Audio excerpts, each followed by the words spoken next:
Good afternoon, everyone.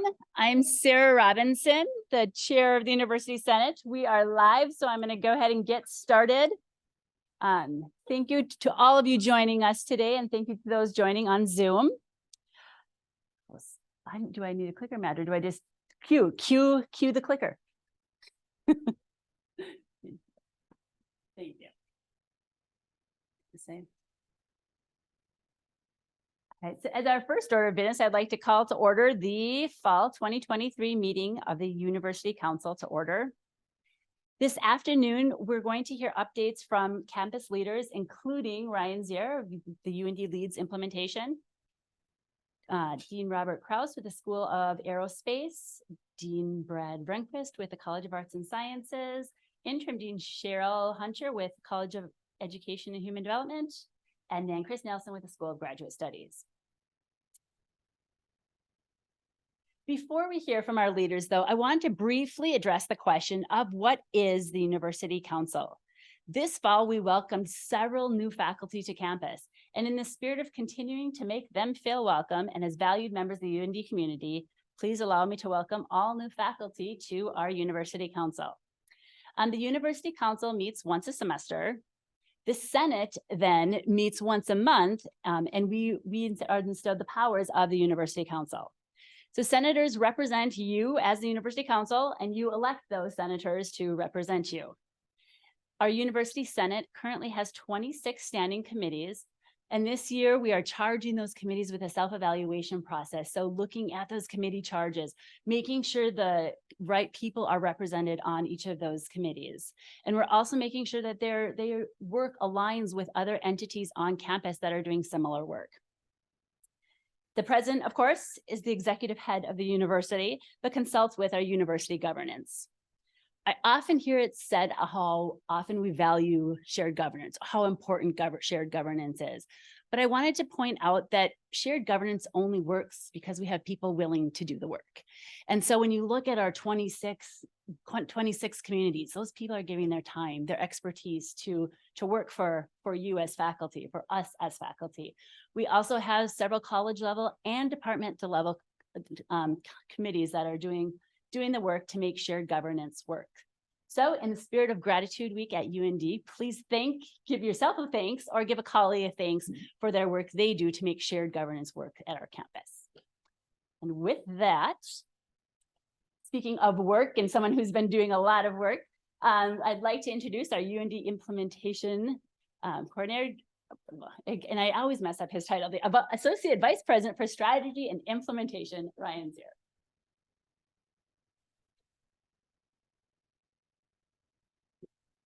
Yeah, it's quite a mouthful. I've tripped over it many times before too. So,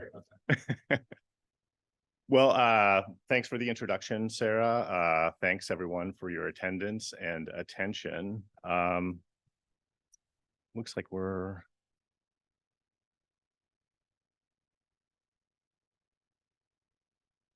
so Matt is.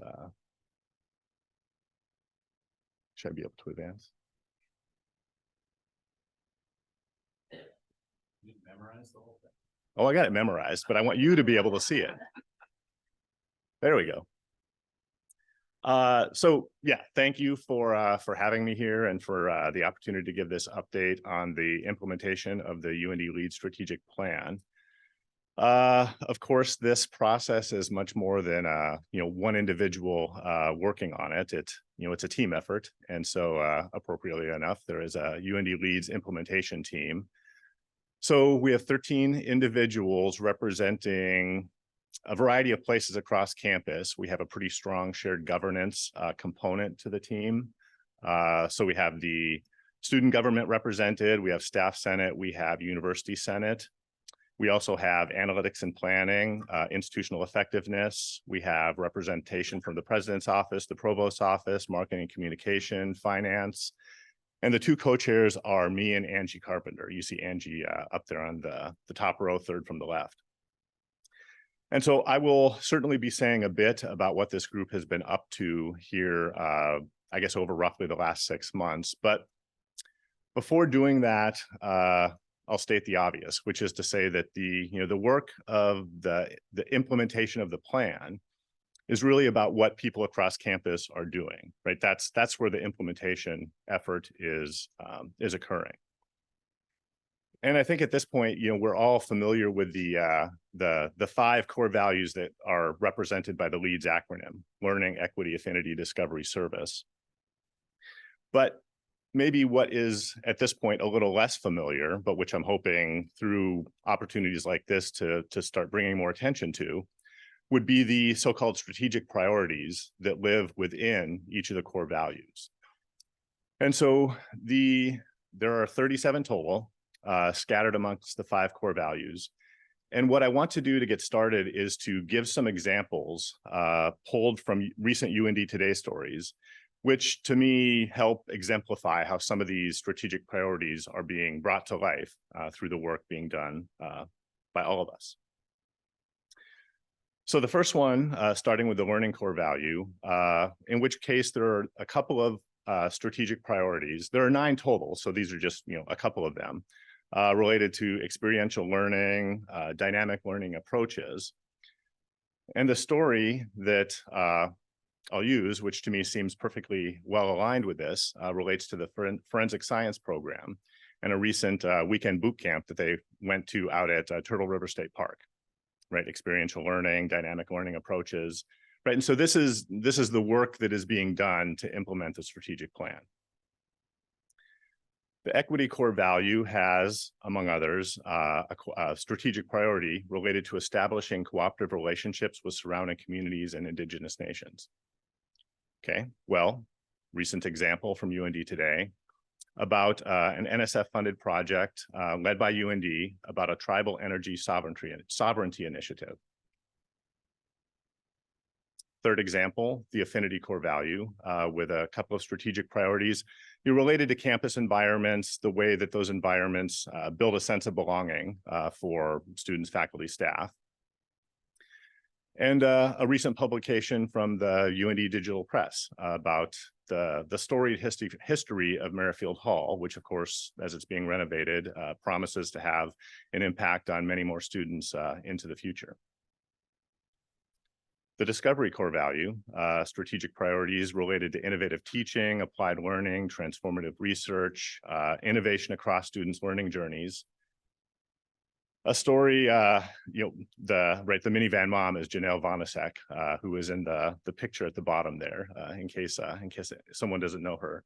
But the story is about this autonomous systems Humvee that was outfitted and recently put through its paces at Camp Grafton. And then the final example from the service core value, strategic priorities about addressing health, education, safety, cultural, economic, and workforce needs across the region, the state. And the RAIN program was featured in a story related to an award that they recently got for the Rural Health Excellence and DEI Award. And so of course, the point that I'm trying to make is that, in a minute, I will tell you about the work that the implementation team has been up to, but the work of implementation really is about these types of stories. And so if you think about the plan structure, 5 core values, 37 strategic priorities, it's those stories that are representative of the work of implementation. So the team itself began meeting in May, and it's a new group, it's a new structure for implementation, and so initial time was spent orienting ourselves to the work. But since then, I put into these five categories the nature of that work took on, and so I'll say a little bit about each of the 5 of these before ending my update and passing things off to the next person. So outreach, we have, through that orientation work over the summer, we started to identify, individuals across campus, offices across campus that had, pretty obvious connections to the core values and strategic priorities. And so many conversations, we've been meeting with lots of people. It's almost literally from A to Z. I actually don't have a Z example, but athletics to wellness, so A to W certainly is true. We've been meeting with college leadership groups in various forms and fashion. We've met with the Senate committee chairs, both as a group and then individually over the course of the last 3 or 4 weeks. And I want to mention in the screenshot of the webpage that there is a mechanism for anyone to provide input to the plan. I mean, you can email me certainly, but there's this way to provide anonymous input as well via a button on the webpage. Storytelling, well, that's how I got started, right? I mean, telling the stories of the plan. But in addition to that, there are monthly special issues of UND Today focused on UND leads. Probably you've seen the first 3 of those. The first one was in August, and then they will be working through the core values one at a time. So learning, September, equity, October, this month, affinity in a couple of weeks. And in addition to that, many of the UND Today stories are tagged according to the core value or core values for that matter that they may align with. And so so just be on the lookout for the stories of the plan. Something that has consumed quite a bit of time and attention, and which is still certainly a work in progress, is the identification of metrics that seem like appropriate ways to track and understand the plan's progress. The current thinking is that this will take a couple of forms. One, which is meant to be symbolized on the left with kind of a core value focus to the types of metrics that are used. On the right, something that is more maybe initiative focused, right? Those individual types of activities that are part of bringing the strategic priorities to life. Process alignment. So we have existing processes that it seems appropriate to align with the new strategic plan. One involves the strategic investment proposal process. The Senate Budget Committee has a key role in that. And so in collaboration with them, trying to bring the process that they're carrying out in alignment with the plan. And then in parallel with that, the service units also go through a process to make budget requests for the next fiscal year, also trying to align that with the plan as well as with aspects to the strategic investment proposal process as part of this ongoing work. And then the final point, this point about initiatives that I mentioned a minute ago, trying to identify what those are. What are the ideas? What are the activities that are aligned with the plan and what it calls for, so that we can collect consistent information and gather a sense of what we're doing now and what we might be doing in the future. Looking ahead, at least into the near term, much of what I've told you about is still a work in progress. And so the near-term plan is to take that work and bring it to further maturity. But as I mentioned, we're looking for people's feedback, so please don't be shy with an email or a submission on the webpage. And then, of course, keep an eye out for those stories as they come out over the next weeks and months that are telling the story of the plan. I'll stop there, hand it off to the next individual, but I thank you for your time and attention.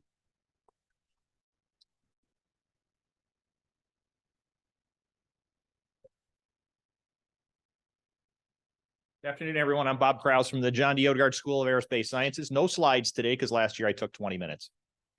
So I'm going to try and keep this under 8, but it will be a roller coaster. So strap in. At the beginning of the semester, so following on right with Ryan started with, we hosted a college-wide strategic planning event downtown to kickstart the integration of UND leads within our college and in the department. So 150 people all gathered together to kind of kick that off to say, what does it mean for the college? Where are we going? And then even more so, what does it mean down to the departments and the working level? So discussions are continuing to integrate those plans at multiple levels within the college. And then also we're paying attention to what's going on at the university to make sure we're in alignment with that. 4 departments in the college. I'm going to start with space studies. Space studies, we're moving forward with a satellite project with a planned launch in the spring of 2025. We're also adding communications antenna and a radar to the roof of Odegaard Hall that will allow our students to track satellites and to control our own from a new space operations center in Robin Hall. This semester, a group of undergraduate students led by Dr. Keith Chrisman are preparing experiments to go to the International Space Station in the spring. Keith is also conducting habitation research and will be taking a group to Key West, Florida in January to conduct underwater experiments at a facility on the ocean floor. So it's one of those habitats that's under the ocean. Ours wasn't good enough here in North Dakota in the winter. Our department chair, Dr. Pablo De Leon, is leading a team to the Johnson Space Center in December to study if people with certain disabilities like amputation or a loss of a limb are suitable for space flight. For this project, they're working with the Veterans Administration to have amputee veterans as test subjects for the study that may pave the way for people with certain disabilities to be cleared for space flight. Speaking of humans in space, our missions in the inflatable lunar Mars analog habitat on the other side of the interstate continue. The most recent group to participate was from the Colombian Air Force, who intend to join the growing group of nations of spacefaring nations. And our aerospace network team, so that's our IT folks within the college, of David Kuznicki and Bob Carey, were recently awarded an Emmy for their video production of Welcome to Mars, North Dakota. So if you haven't seen it, it's 8 minutes long. Just Google on YouTube, Welcome to Mars, North Dakota, and you get this great like little documentary video of what we're doing over there. Finally, the North Dakota Space Grant Consortium received a green letter of approval from NASA for their 5th-year extension. They were one of only 10 out of 52 groups nationwide that received this highest level of support. In our Atmospheric Sciences Department, the UND Weather Update led by Fred Reamer is the starting point for careers in broadcast meteorology. We have 3 current students or alumni on the air in Fargo, 1 in Green Bay, and 1 in Omaha. 2 of these alumni, Lydia Bloom and Dylan Vogt, also earned a regional Emmy for their winter storm coverage last year. Lydia had the nicer job of covering it from the studio. Dylan was out in the snow. And so you see them quite a bit now in the mornings. Partnering with the weather modification team in Fargo, Dr. David Deline and his students are conducting 3 field projects in Saudi Arabia right now. Dave and his students are over there in the Citation jet that used to belong to UND, gathering observations of convective storms to understand precipitation development. Dr. Jared Marquis and Dr. Montana Ettenbaum led a team of students to Cortez, Colorado, as part of the NASA Eclipse ballooning project to determine if the alignment of the sun and moon, when we had the eclipse recently, had any impact on the atmosphere or affected the weather in any way. So we're still waiting to hear about the data back from that one. This past summer, our faculty and students conducted atmospheric measurements across the Atlantic Ocean from mini dropsondes deployed by a stratospheric balloon. Yes, there are many stratospheric balloons that we operate, not just the Chinese, to improve hurricane forecasts, a collaboration between Strato Solutions and Dr. Matt Gilmore's group. And then as we prepare for winter, Dr. Aaron Kennedy gets more excited as he prepares for his NSF-funded work to study blizzards and blowing snow.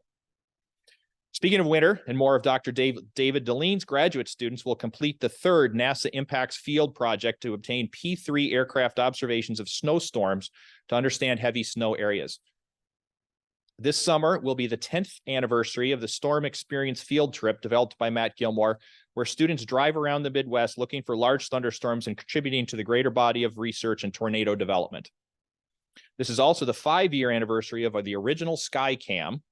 We now have 2 developed by Dr. Kennedy, which has garnered more than 1.8 million views and 270,000 hours watched. I know when I moved up here, I started getting phone calls from my mother. He's like, "You're on TV again." And it's the camera from our building because the Weather Channel shows it almost every day. Our Earth System Science and Policy Department, you saw one of the projects that's up on the board. And one of the other things we're doing is trying to garner more students' interest in sustainability and projects like that. And so we're teaching one of the classes, ESSP 160, on main campus this year to open those opportunities for more students who don't want to walk west across the coulee. So the airline industry is booming. We continue to see high levels of interest from prospective students as well as airlines and the companies to hire them. As one of the largest producers of pilots for the industry, we continue to have airlines seeking students to join their pathways. In the past year, we signed an agreement with Frontier Airlines and just recently added our newest pathway partner, Allegiant Air, which means whenever you leave Grand Forks, it'll be a UND alum, most likely, statistically. In addition to the airlines, we're seeing increasing interest from the drone industry and are negotiating a pathway program for our graduates to enter careers flying remotely piloted aircraft around the world. UND is part of a larger FAA Center of Excellence for UAS research and continues to expand capabilities while developing new policies to integrate drones into controlled airspace. At the recent UAS Summit, thanks to Senators Hoeven and Kramer, we hosted both the U.S. Space Force Chief of Space Operations and the newly confirmed Air Force Chief of Staff. Our newest degree, Aviation Safety and Operations, is in its 3rd year and continues to grow. This program It provides experiential learning opportunities with the same GE digital software that the airlines use for maintenance, fleet management, and safety. And our students are working with a growing number of companies in the industry, providing real-world projects to work on each semester in class and during internships. We've also seen an increase in hiring with the FAA for new air traffic controllers.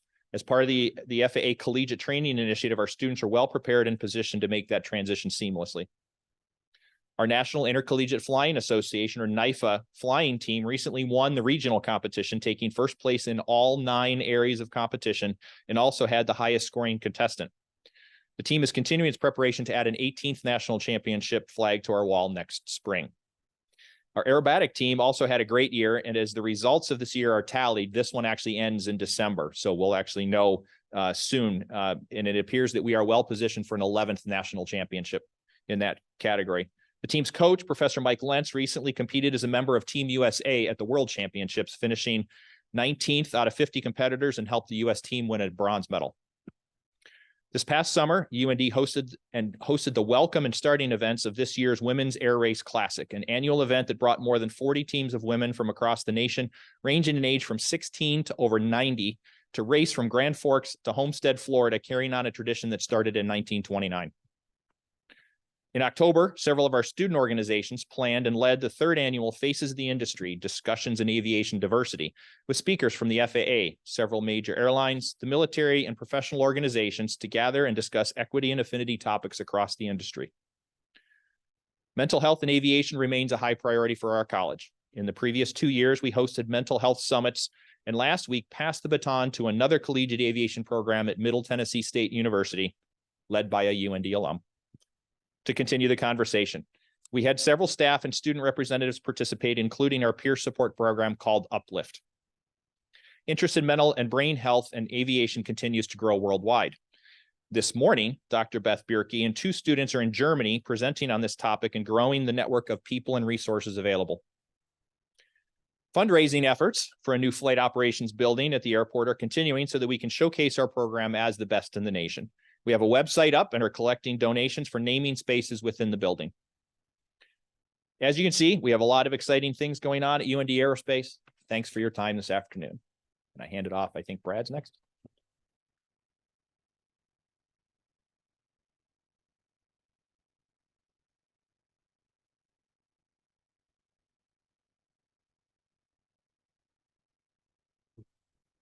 Well, good afternoon, everyone. I'm Brad Rundquist. I'm the Dean of the College of Arts and Sciences. I've done this several times now, and it's always a challenge. I have 18 departments, 8 special programs. I think we're in 9 buildings. So this year I did something a little different. We put together a short video. I think the visuals in the video kind of highlight what's going on. And then after the video, I'll talk to you a little bit about our strategic plan that just got approved.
Thank you.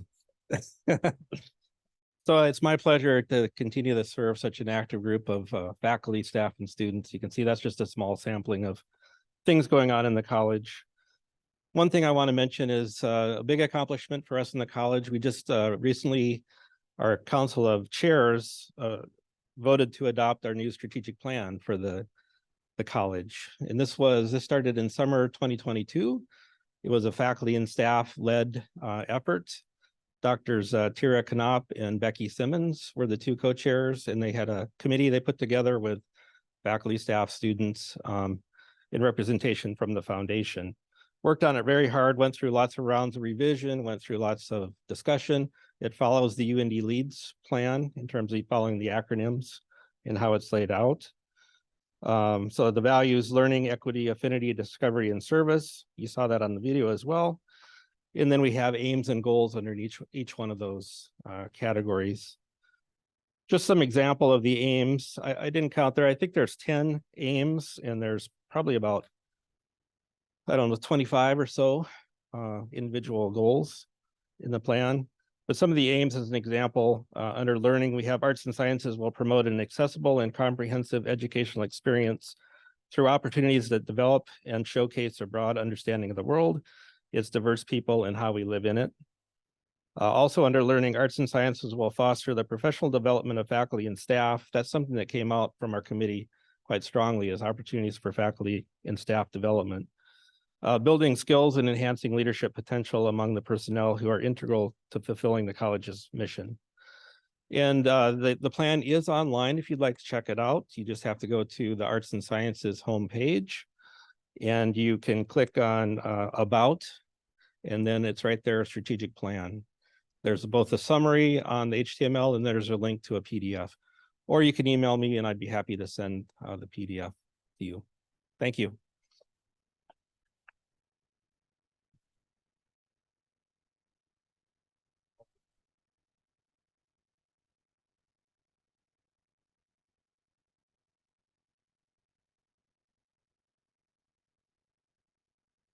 Hi, I am Cheryl Hunter, the Interim Dean of the College of Education and Human Development.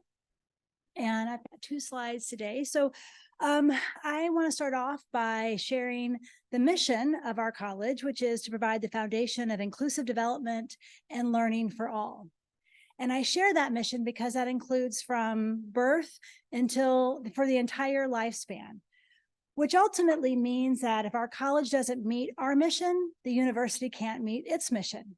And today I want to talk specifically about a really important issue that we see across the country as well as across North Dakota, which is the teacher workforce shortage crisis. And so my presentation today is mainly going to focus on how our college is really leading the state and the region in addressing the needs of teacher workforce development. So I'll turn a little bit if that's okay. I didn't know if it was where it might be. Will it be up? Well, can I see it there back there? Okay. So I want to start off by talking about there are 5 kind of major areas when we think about best practices in recruitment and retention of teachers in the education professions. These are research-based, evidence-based categories such as the high impact recruitment strategies. So we know that when we focus on getting high school students, and actually I'd argue even earlier students, into our campuses and really understanding and able to explore the teacher profession, we are better able to recruit them into the teacher education profession. We also know that we can retain teachers in classrooms when we provide them culturally responsive preparation in our programs, which means delivering high quality programs that give teachers in the classroom experiences, as well as experiences across, again, developmental ranges. Likewise, if we really want to tackle teacher turnover, we know that it involves the valuable and important role of teacher support and preparation. So not only preparation, but teacher support when they are in the schools. The second to last one is research-based outcomes. We are the flagship institution, so we are leading the state in providing research-based outcomes because this is what provides that scientific base to what we're understanding of how students learn and thus how we will teach. And lastly, the importance of changing the narrative. So I want to share one interesting statistic with you that in a Phi Delta Kappa poll of parents in just the most recent poll, 37% of responding parents in a national random survey poll said that they would want a child of theirs to become a public school teacher in their community. That is fewer that has ever said so in the last 13 times that Phi Delta Kappa did this poll. There is a significant importance. It's significantly important that we really talk about the value of education, the value of what teachers and all educational professionals do in the classroom, and push back on the negative narrative around teachers and educational professionals that's happening around the state and around the country. So if you slip to the next slide, I will tell you, and I will share with you just some of the, I think it's not, and this is not 100% inclusive, but these are all the different things in the last few years that our college has done in these very key and critical areas to address the teacher workforce shortage. And I'll start with our high impact recruitment strategy. Sorry, it's a little bit of a neck reach. So I'll just, a little bit of a neck space for you here, and then eventually we'll get down here. We have important events that we host, getting young students right onto our campus. Over 100 students have visited our college and taken a look at the different variety of teaching professions and opportunities that are available in our Sea Otter events.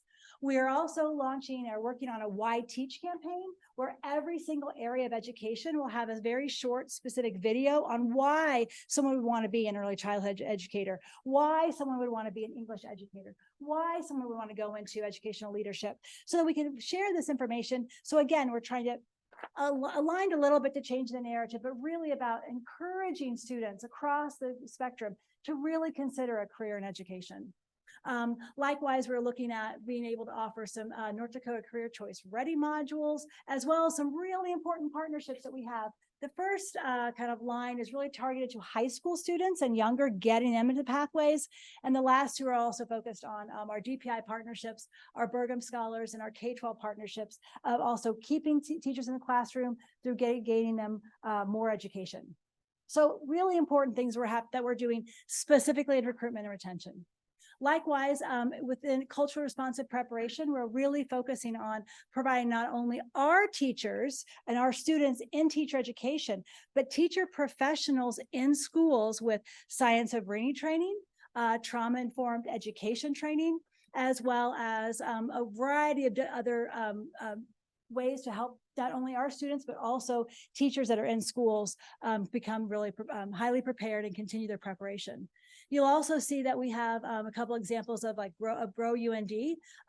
Grow UND is a program that's getting students and teachers understanding the importance of environmental sustainability education as well. And one kind of side note to not only is that giving students a chance to learn the value of environmental education across the span, but as a side note, our garden, we just found out our garden is given us 1,178 pounds of fresh produce to the food pantry, as well as other donations. So not only is this as a mechanism to demonstrate to teachers and schools how they can be sustainable, but it's also helping our students right here at UND's campus.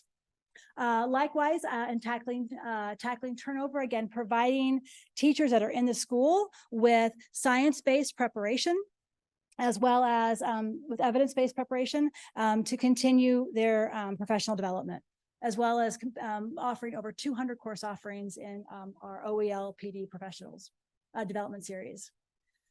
Likewise, just a couple examples of some of the high-hitting school-based outcomes that we're looking at through research-based outcomes. That being, you'll see we have most of these are NSF funded or externally funded. Our School Health Hub, which just received a $6 million grant, that's going to be significantly impacting the training of school counselors in Fargo schools. And then a couple other examples of also our iRead project, which has done two different webinars focused on rural education policy in the state of North Dakota. And lastly, the key piece here and the proposal that we're hoping to bring forward this year is, again, really focusing on how do we change the narrative around education. And one ways that we can do this is through some of these examples, but also having partnerships with our university and athletics, as well as being able to support additional graduate students for additional degrees in education. And that's part of the Elevate Education campaign.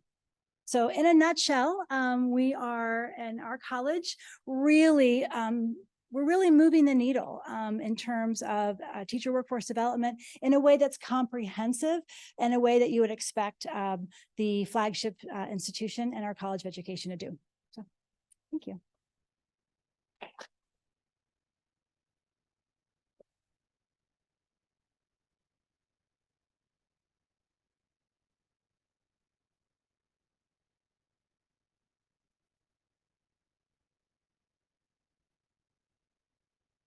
I don't know if anybody saw Catherine Brissett punch me, but I guess I should say that I asked her to do that. As an aging football player, you need the first hit before you calm down and you're ready for, you know, the next business.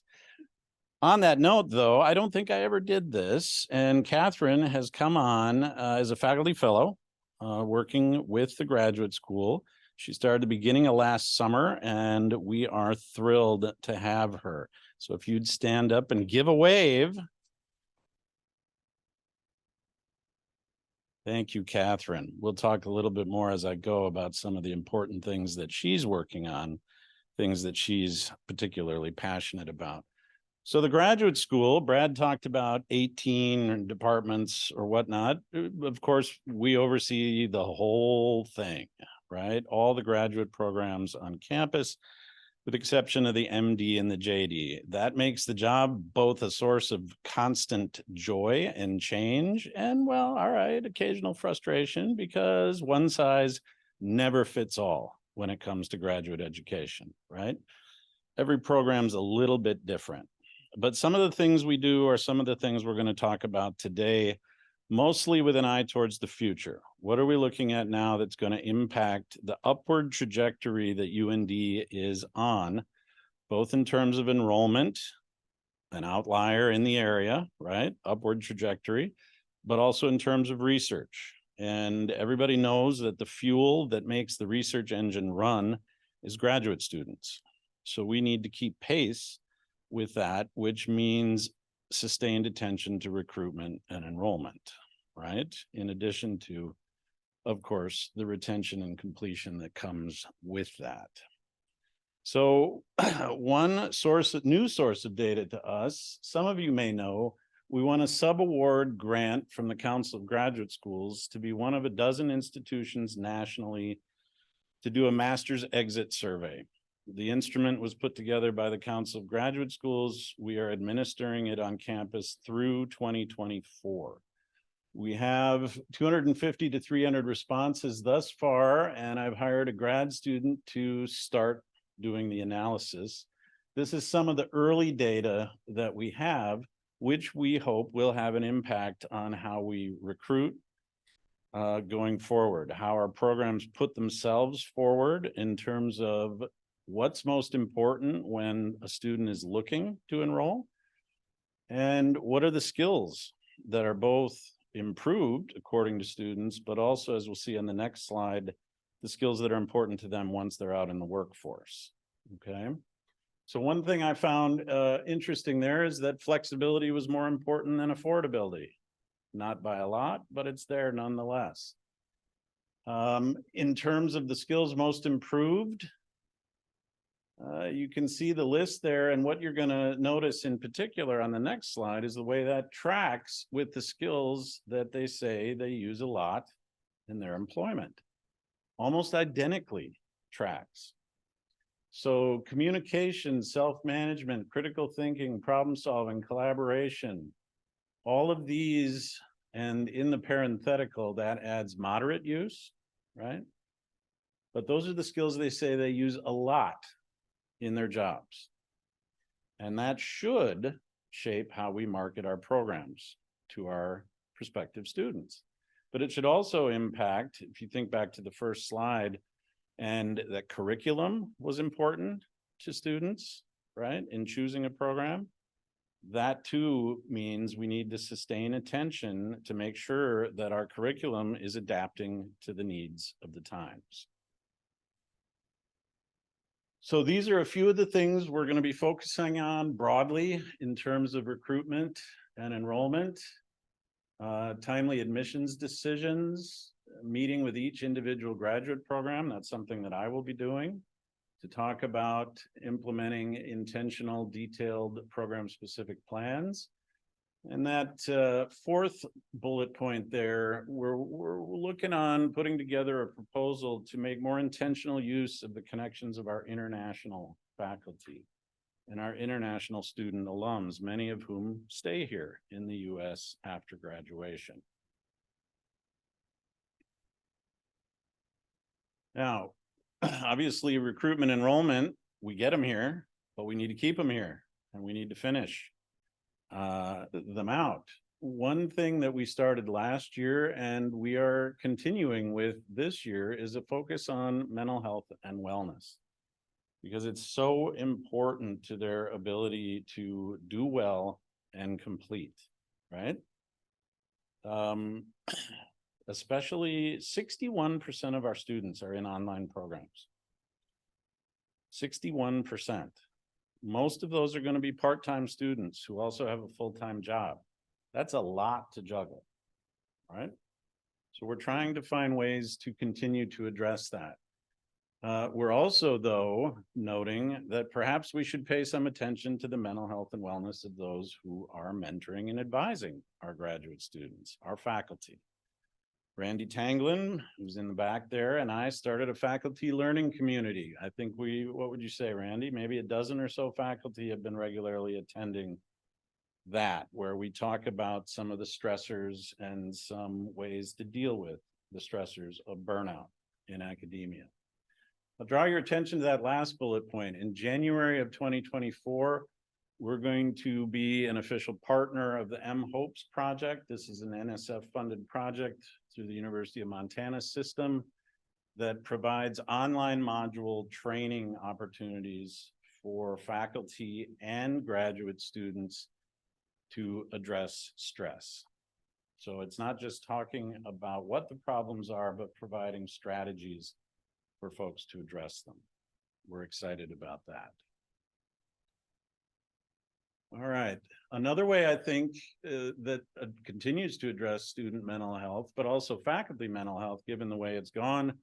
This year, as many of you know, last spring, the graduate faculty nearly unanimously approved adding mentoring training for all new faculty interested in full graduate faculty status going forward. That's been going really well so far. 81 faculty attended our first session, and the numbers have stayed in the high 60s to low 70s since. That's wonderful. I think we have 40 plus new faculty. The rest are current faculty who are coming too. Those are the different sessions. Those are some of our partners, but better mentors always make for more satisfied, happier students, right? It also has a reciprocal relationship. If students are happier and more productive, so are their faculty, right? So we think this makes a difference for both. We will be beginning in the spring training for graduate faculty and program directors in the online space, but also in live training. We had our first campus-wide GTA training this past summer. Nearly 100 GTAs attended, and thank you to Tada. I see Lynette back there for all the work they did as part of that. Looking to the future, this is my last slide. These are some things that we're going to be thinking about going forward. We're beginning our strategic planning process. We have the committee in place. We'll have our kickoff meeting within a week or two. The bottom bullet point is something Catherine's been working on a lot, and it's something she's very passionate about. And we may have a proposal coming soon on that front. I'm also going to draw your attention to the fifth it is hard to plan for where you want to go in terms of growing graduate programs in the areas that we can grow them, and in terms of thinking about the resources that you would need to grow them, right? If you don't think about what capacity means in a graduate program, it's something that graduate education tends not to do. We tend to do an incremental historical sort of model. This is what we've done, this is what we continue to do. But how many students can a faculty member advise while not burning themselves out, while remaining productive themselves, but also ensuring quality outcomes for students? We don't want to underdo it, we don't want to overdo it, but then we need to think about it. What does capacity mean in terms of differential advising loads, online students versus on campus, part-time versus full-time, etc. Right? All right, I lied. It wasn't my last slide, but I'm going to stop there because I believe I'm over time. And I'll just leave that one up for you. The grad school is entering the fundraising arena. Those are some of our priorities moving forward, which we hope will impact the entire campus. Thank you.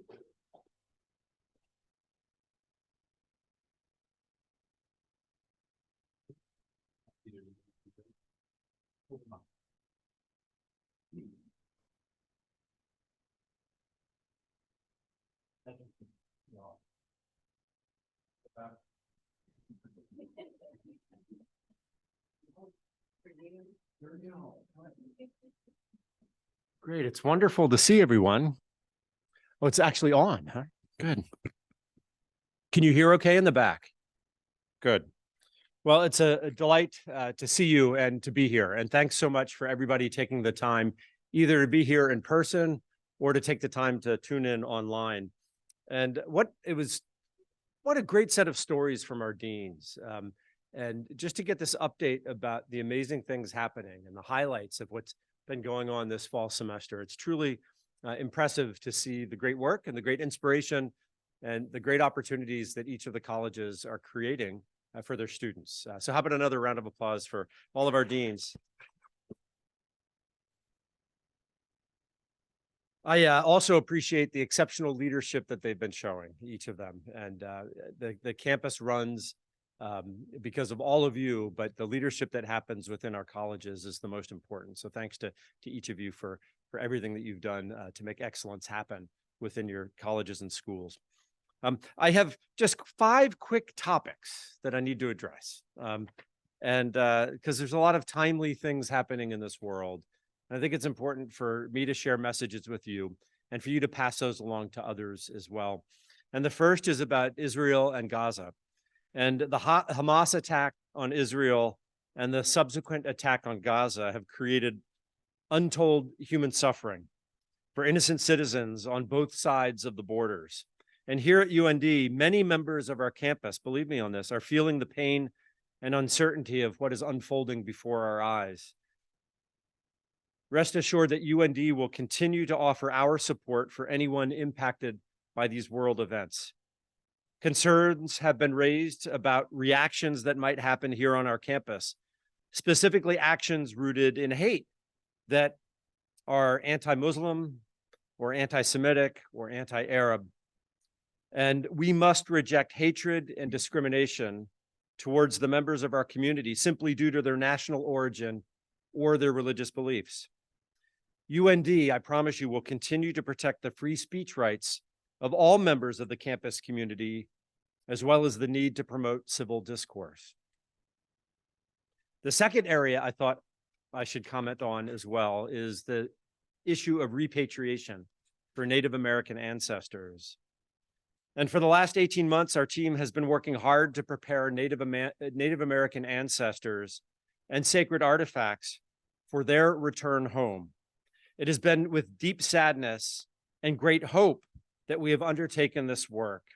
And I always like to take opportunities like this to offer my apologies to the Native American communities, to our tribal nations, for any pain that we have caused through our inaction here on our campus. At the beginning of the summer, we welcomed Mary Baker as our UND liaison. Mary is an enrolled member of the MHA Nation and brings to us tremendous experience in repatriation, and also cultural resources management.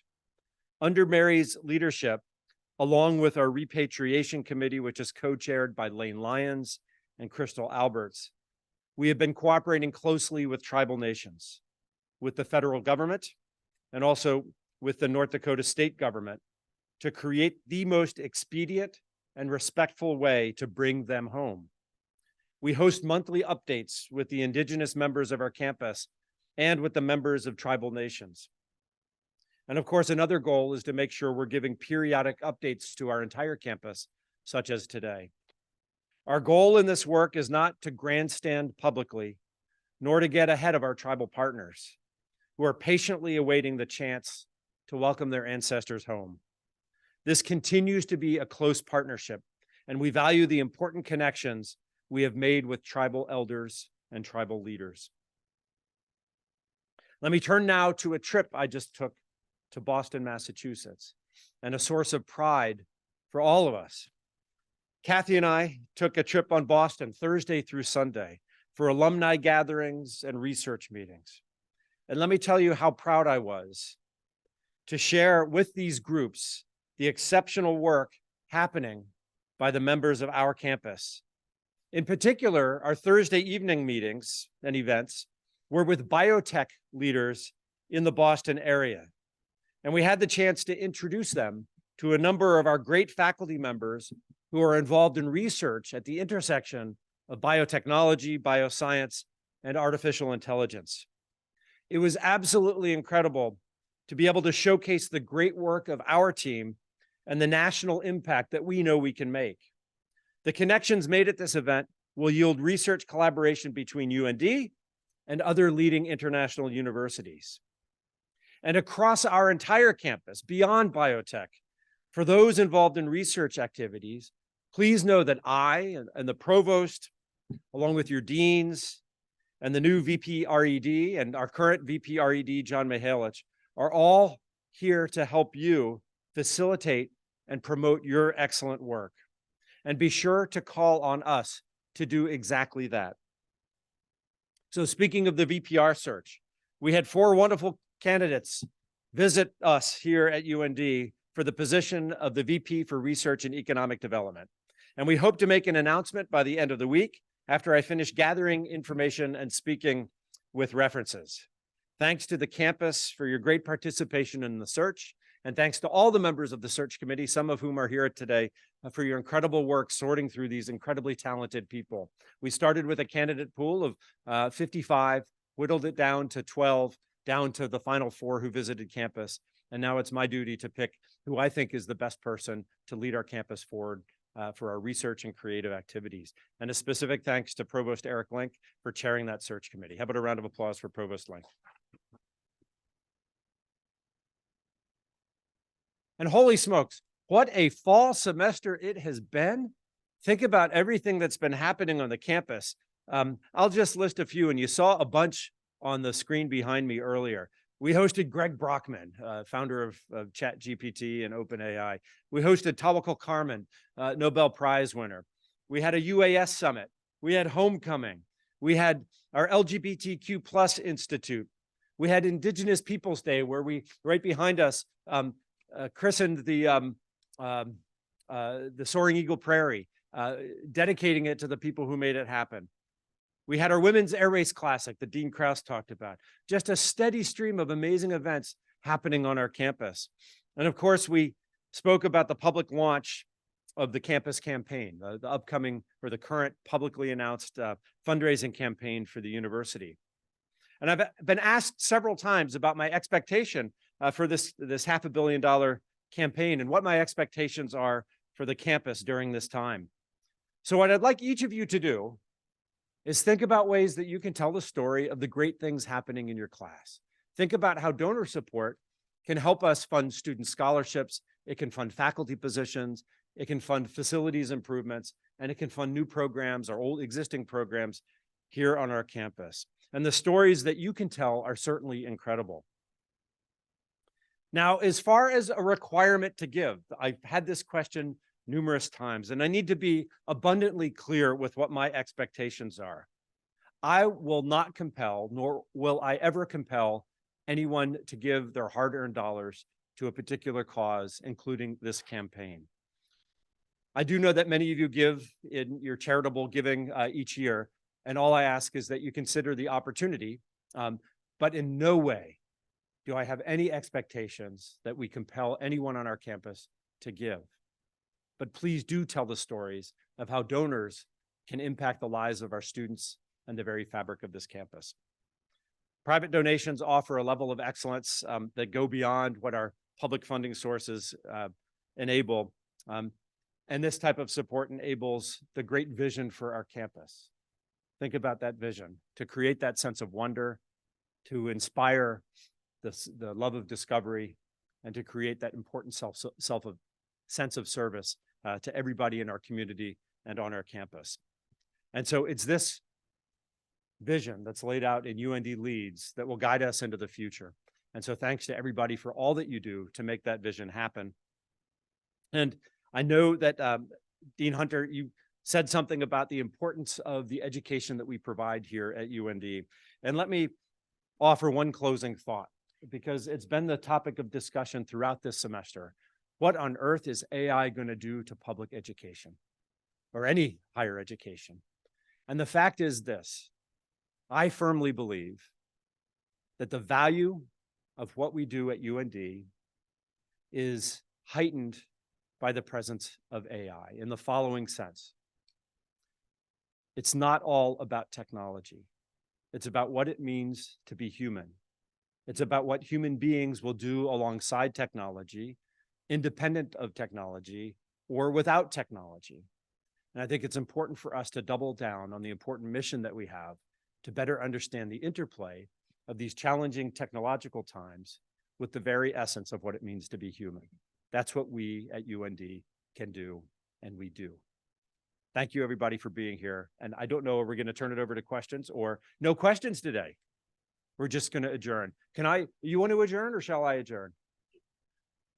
This meeting is now adjourned. Thank you.